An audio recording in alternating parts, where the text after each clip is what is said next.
Welcome to Alive and Well Daily Dose, your daily dose of support. Now, earlier this week, we talked about how to support those caregivers who are nurturing for children during this time.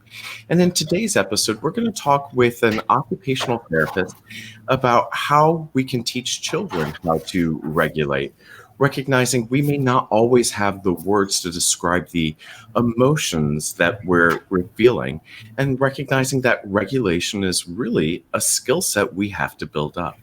So I'm so excited that we're being joined by Karen, who's an occupational therapist and has been an occupational therapist for over 20 years.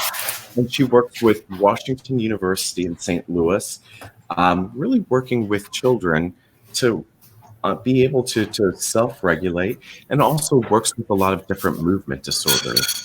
So, Karen, thank you so very much for joining us this morning. We're excited to have you as we continue this conversation about supporting our community and making sure everyone's alive and well. You're welcome. I am very happy to be here. So we talked a little bit that, sometimes we think we should just be able to regulate ourselves, that you're 10 years old, you're 12 years old, you're 15 years old. You should just be able to regulate yourself. But we know that dysregulation is because of not necessarily understanding what's happening to us, and a way of communicating we may not be safe in this time. Can you talk a little bit about why else dysregulation may occur in children?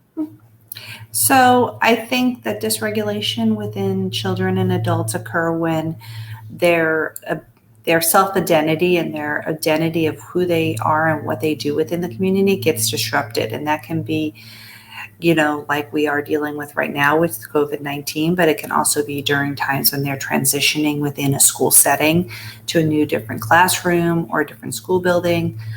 For adults, it can be within like a setting where maybe they're dealing with a new medical condition, or they're dealing with a new job, or they're dealing with a new role within their family, such as they are maybe a new mom or a new father, or maybe they're taking on their adult parent as a care and being a caregiver to them. All of these things can cause dysregulation within our own well-being. And so as we think about that, right now, especially children and adolescents are experiencing a lot of newness, a new routine, recognizing having to learn in new ways, recognizing that we're not going to be going back physically to school this school year. So there's a lot of newness that we're having to really navigate right now. So I guess one of the things, just starting to recognize that dysregulation is also fairly normal then. Yeah, I would say for these families that are dealing with this, that it's a normal process at this point. Every child, whether they were functioning really well up to this point, is going to have this moment where they're going to feel dysregulated because their daily routines have been totally changed. And they have to, it's a process of acceptance and having to learn how to manage those situations at this point. I think that with younger children, they display that with more of a physical dysregulation. So they tend to be a little bit more energetic or a little bit more angry, whereas teenagers tend to be more vocal about it. They have more ways of expressing it than younger children. So they are able to express their feelings and they can talk it out a little bit more, but they still don't understand the reasoning why we have to do this. Okay. So what would be some signs that parents or caregivers might need to tune into that a child may be dysregulating? Because we know we can see hyper or hypoarousal. How is it that we might see or be able to tune in? Right now my child isn't able to regulate so well given all the newness that we're navigating. So I feel that when kids get hyper, right, at this point, hyper in most people's minds are like the ADHD child that's running around. Hyper doesn't necessarily mean that. Hyper can be that they're more touchy-feely at this point. They're seeking out more hugs, or they're touching or moving around the house more frequently, and trying to figure out how can we, redirect that energy at this point to make it more productive within the setting that we're in. Hypo might be that they're spending more time in their room. They're being more closed off. They're not interacting as much as they used to with us. And so that would mean, again, we need to redirect them and help them to identify new tasks to make them more active. Because I know, even as a person, going through this myself, that I am not being as active. I'm sitting at a table and doing more stuff at my work environment. Whereas as an occupational therapist, I used to be moving around a lot more. I have to be more self-aware that I need more movement during my day. Wonderful. So as we think about not just recognizing the signs that maybe our children or adolescents that we're caring for have dysregulated and that they're trying to navigate this newness, how is it that we can support them in being able to self-regulate, recognizing this is a skill set we have to continuously develop? So I feel that every child starts to do this self-regulation when they are a child. So when they're a baby. So I go backwards in time to when they're a baby. And I even do this with adults. I talk to adults all the time about the same thing, which is thinking about little tiny babies. Little tiny babies have certain types of things that we do with them every single day that help them to regulate. Some of these things are rocking the baby back and forth in our arms, or bouncing the baby up and down, putting a bottle in their mouth or a pacifier in their playing music. So all of these things come backwards to what we do every single day. We use those same strategies throughout the day. We just don't think of them in the same light as we do when we're a baby. So as a baby, we kind of figure it out and we know all the things to try for a baby. We don't always think about the same things as we're moving forward with children as well as adolescents and adults when they're struggling. So thinking about then, all of those tools we use when we're children to be able to co-regulate, how is it that we can then use those co-regulation tools then as children and as adolescents to discover what works for us? I would start with identifying which of these areas are, more prompted for your child to be more regulatory. So first, I would start with identifying, are they an oral soother? Do they tend to do much better when we give them a lot more things to put in their mouth to suck or chew? So that could be gum, that could be hard candies when they're working.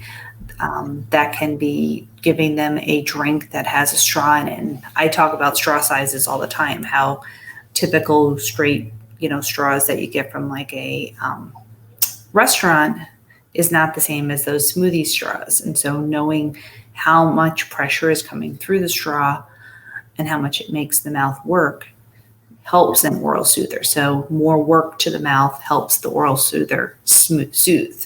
So if we're giving them a drink like water is not the same as drinking a smoothie through that straw. Smoothie is going to be a lot more thicker and it's going to cause the body to actually use that more. Breathing has been a big thing that we talk a lot about in self-regulation. There's lots of research that prove that the diaphragmatic breath, which is the breath that comes from the belly. So we talk about with children, belly breathing, where it's a deep breath through the actual body that takes your breath all the way down to your stomach and then back out, and a much slower breath outward. So it's a deep breath in and a much longer breath out. That breath comes backwards with research showing that it helps regulate our heart rate. It helps change the chemical balance of our stress hormone to slow our body back down to a regulatory pattern. So a lot of times with children with talking about if that breathing does help them, I a lot of times will do breathing activities with them. It doesn't just mean that you have to sit there and do like deep breathing in a chair like this, but you can do breathing activities such as getting straws out and playing kind of like a football game with a wad of paper across the table, pushing it and blowing through the straw to blow the paper across the table. I have activities where you could poke a hole through a cup, and you can put a ball in it, and then connect a straw to that. And again, you can blow through the straw to blow the ball up and down, so they could see the visual of the ball going up and down. Mm-hmm. So there's lots of things like that. And if you look on Pinterest and look for breathing exercises or breathing activities, you're going to find a ton of them. So Pinterest is definitely a good idea to do that. Also, when I come backwards to talking more about other things you can do, when you talk about the rocking element, rocking can be stimulated, can do one of two things. So I always talk with rocking movements to think about the fact that when we're rocking side to side like this or back and forth like this is a vertical rock. That's the rock we use with babies. Okay. Mm-hmm. When we do swinging on swings that tend to be more circulatory like this, or really fast and hard, that's more stimulating. Mm-hmm. So when we talked about the child who is more hypo, meaning they're more slower and having a harder time getting going, mm-hmm. they need more of the activities that are more rotary mm-hmm. or fast pace to increase their body up. Whereas the child who's on the other side of the spectrum, where they're tending to be a lot more energetic and they're having a hard time regulating their energy levels, they're the type of kids who need more of the slow patterning. So that slow pattern rock can happen on multiple different ways.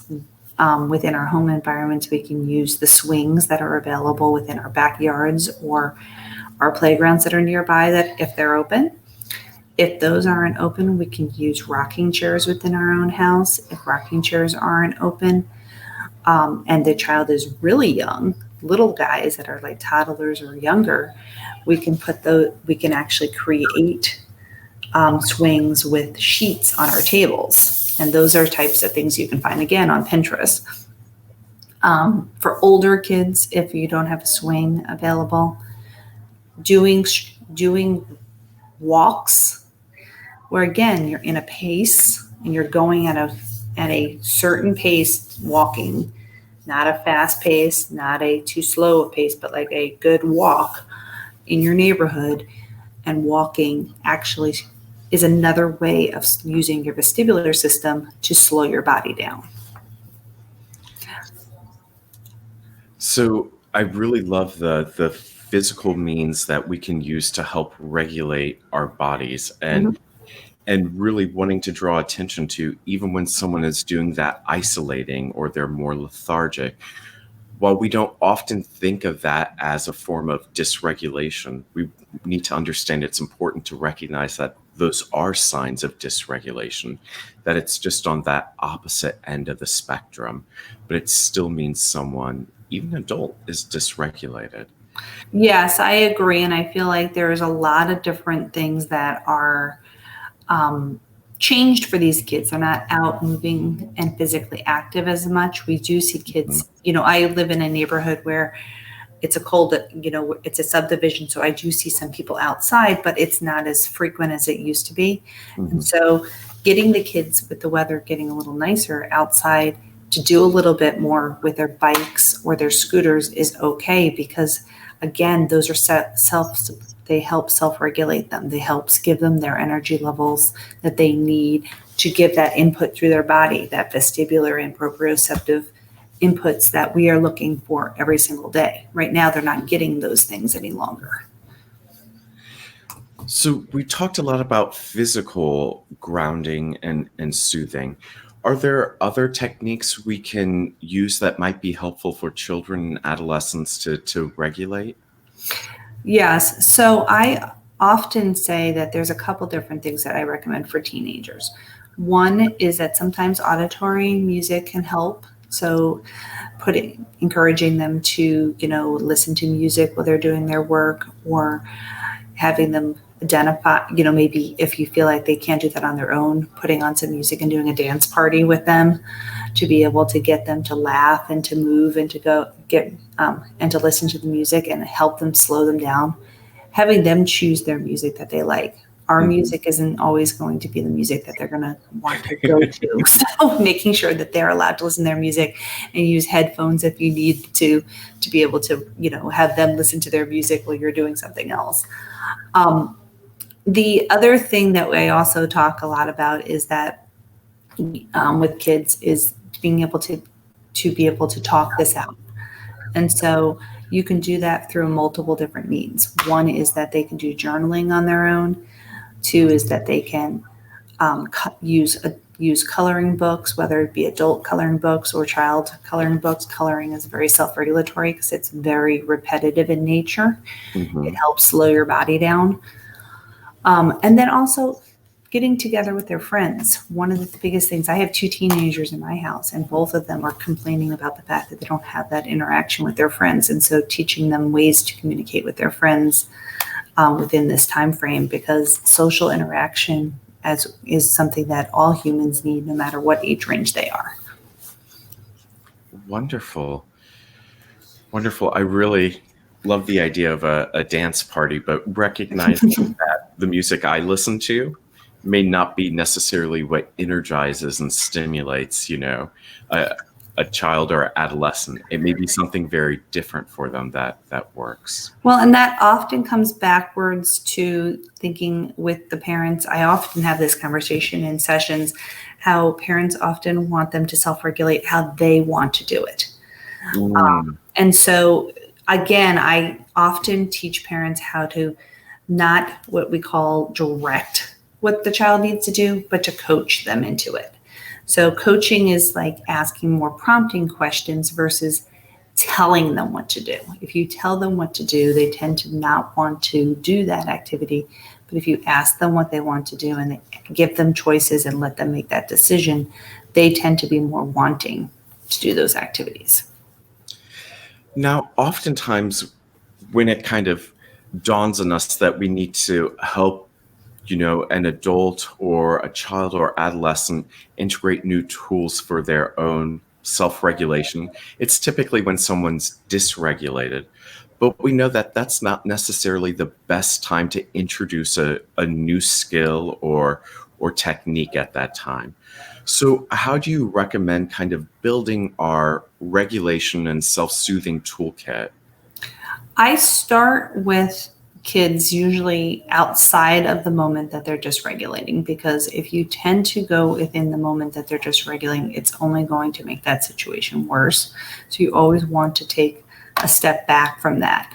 So I typically say on the day that it's dysregulating, that it's probably not a good time to work on that, but it may be good just to have a conversation the next day and say, hey, I saw that you really had a rough day. Can we talk about this? Mommy saw that you looked really like you were struggling yesterday.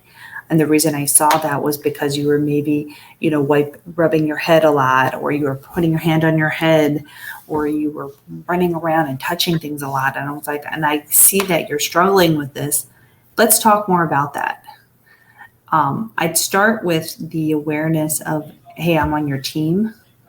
And then I would do the second thing, which is trying to figure out if they as a teammates could come together and figure out what is it that the body needs at that moment. So if you're doing this, maybe it's that, your body's not energized enough to do the work that you need to do. But if they're doing this at the table, maybe they need something that's going to slow them down a little bit. So you need to kind of work together to look at those signs so that they can actually work as a teammate with you, versus you, again, directing them and versus coaching them. No, wonderful. I know that's really kind of the time as for me as an uncle that it dawns on, well, no, you should be doing it this way, and recognizing that if we're trying to teach a new skill in that moment while a child or adolescent is dysregulated, they're not going to be able to use it, and then they won't necessarily have recall of that skill the next time they dysregulate. No. And the reason why they cannot recall the skill when they're in the moment, when they're so dysregulated, is partly because when we hit that point, it's all interrelated with our stress hormone. And our stress hormone is our fight or flight part of our body. And that part, when they're hitting that fight element, literally redirects all of our energy to the parts of our body that continue to allow us to survive. So it's helping with, it's redirecting our energy, breathing, redirecting our energy to our heart rate. It is taking the energy out of our brain to be able to use our memory at this point. The only thing that they're going to use from our brain is how does it help us to get out of the situation we're in. It's not allowing us to put new information in. So our cognition typically goes downward when we're self-regulating. Mm-hmm.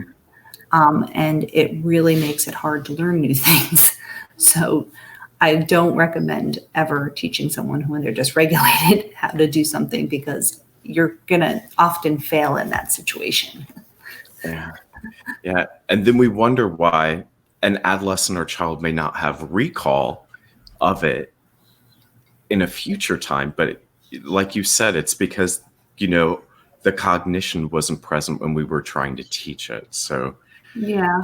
The other thing I always say that I think is often missed with a lot of families is that, structure and routine. I know that the last few weeks, a lot of families have been hearing this from teachers, from community providers that are helping, but structure and routine is really important.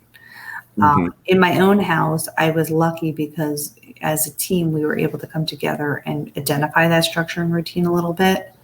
We were allowed to my teenager who's a junior in high school right now, her routine includes staying in bed until 10 or 11. That's okay with me, because I know as soon as she gets up, she's going to come down to the table and she's going to start planning her day or what she needs to do for school. So allowing the children to have some input into what that routine is going to look like, but trying to help support them to continue that routine. So it's having that same thing that they do every single day, similar. They don't have to have everything be exactly the same, but they should have a couple moments where it feels like it's a routine. Like what they do first thing in the morning might be the same. What they maybe do at lunch is the same. In our house, one of the bigger things that we try and do is we try and sit at the table for dinner at the end of the day. Mm-hmm. So it gives us a routine at the end of the day of what we're doing. So we talked then about kind of what to do to help us if we dysregulate. And really with building that routine, it's not about what to do to help us when we dysregulate, but how to keep us regulated.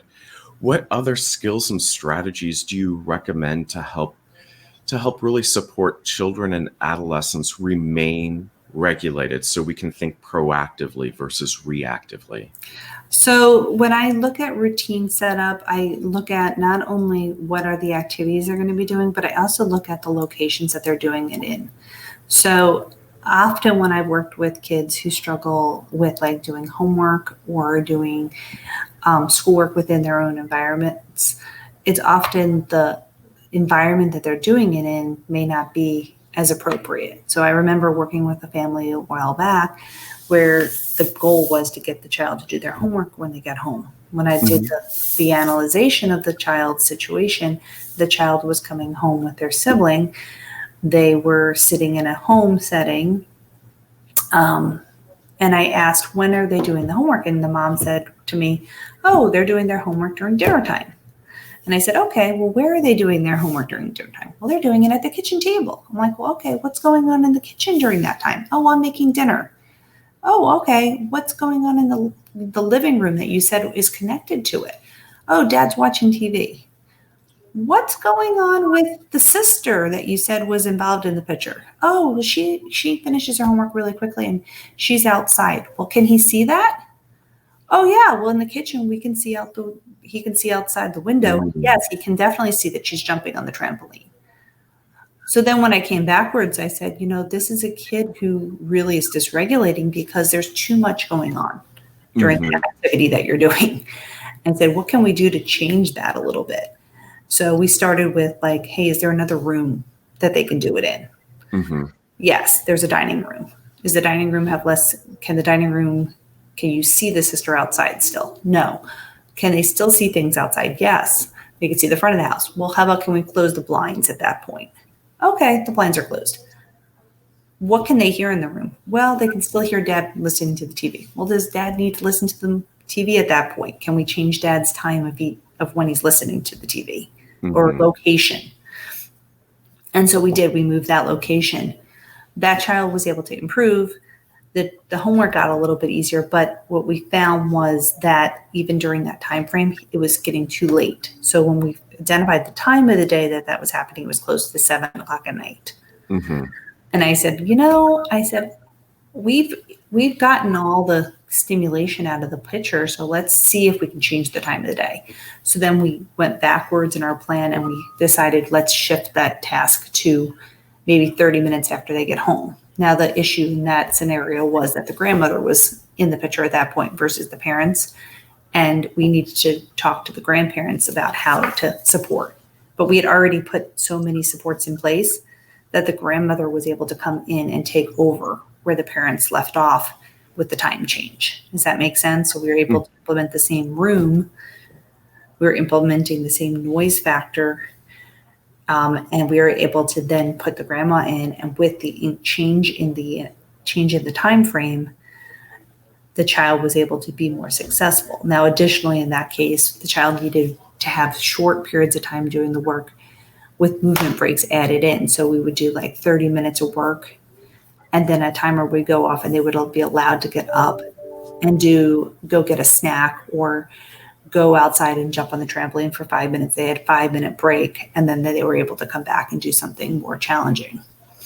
So sometimes it's a combination of different things, looking at environment, looking at time of day, looking at noise factors, and then looking at what does the child need in addition to all this. We were making slow progress up the hill, but we were trying to figure out what was the right combination with this child. And we did. We figured it out. It took us, multiple steps and multiple challenges and multiple weeks of working on this, but we were able to figure out the right combination. It just takes a little bit of time. And something that you mentioned that I think is so crucial is that wanting to recognize that maybe while we're busy as caregivers trying to be productive, recognizing that children may need more movement, may need more frequent breaks to stay regulated, that their bodies aren't designed to really be focused on a single task for long periods of time. So in order to keep them regulated, giving them those natural breaks and recognizing that's how children work and operate. Yeah, and allowing the kids to do things in an area that you may think, hey, we think homework and schoolwork should be happening at the table. It's okay to say it doesn't have to happen in the table. It could happen up in the bedroom because the bedroom's a little bit quieter for them. And I'll just go up and check on them. Or it could happen while they're sitting on the trampoline outside and doing their homework outside. As long as that task is getting done, and it's not breaking anything. If the laptop is going on the trampoline, obviously there has to be rules that, hey, you could take your laptop out and sit on the trampoline, get the sun that you need, even get the little bouncing movement you need. But remember, the laptop is a very expensive piece of equipment. We can't break the laptop in that price. So setting rules is okay, but giving them some extra, leeway in where they're doing things is okay. Wonderful. Well, Karen, we're coming here up on the end of our time, and I wanted to just ask, is there anything else that you want to share with us that might be important for us to recognize as we think about helping our younger ones be able to regulate? I just want to, push that factor that, we do that sunshine and getting them out and about. I think that we all are very caught up on trying to, stay protective of each other, not get this terrible virus that's around in the community. But I really want to push that we do need to get these kids more active. That one of the things that we tend to, keeping them homebound at this point, one of the biggest things that I think is dysregulating children is the fact that they don't have enough activity in their day. And so I really want to push that take-home point that, we need to, make a point each day to take them out and do something. Okay. Absolutely. I think that's even great advice and information for us as adults to recognize that we need that as well.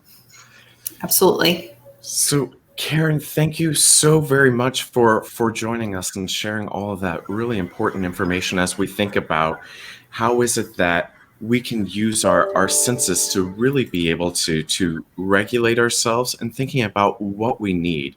And while our focus was really on children, I think we learned a lot of tools even as adults and recognizing that we need to continue to develop our toolkit. Well, you're very welcome. And you guys know where to find me if you need me. Absolutely. So for those of you who are tuning in live or tuning in after the fact, your daily challenge today is going to be thinking about how you can expand your regulation toolkit, recognizing that when you either have those hyperactive symptoms or when you sometimes feel more of those depressive symptoms, recognizing there are those regulation strategies you can use to take good care of yourself. And so introducing just a new strategy to help support yourself during this time. Now, during our week of celebrating essential, we want to recognize all of those essential people who are still working to keep our community alive and well. And in today's celebrating essential, we want to recognize Colleen Binbo. Now, Colleen is a customer service representative at a local hospital, and she's working really hard to help ensure that patients are getting all of their testing done, that they're getting their results. She works with specimen collection to make sure that our community members can be alive and well during this time, and working really closely with those individuals during this time of this hyper-regulation or hypo-regulation to help support them in managing their wellness. So Colleen, thank you so much for what you're doing in our community. We celebrate you and hope you're also taking good care of yourself. So that's it for today. Please join us back here tomorrow for another episode of The Daily Dose. Bye. Bye.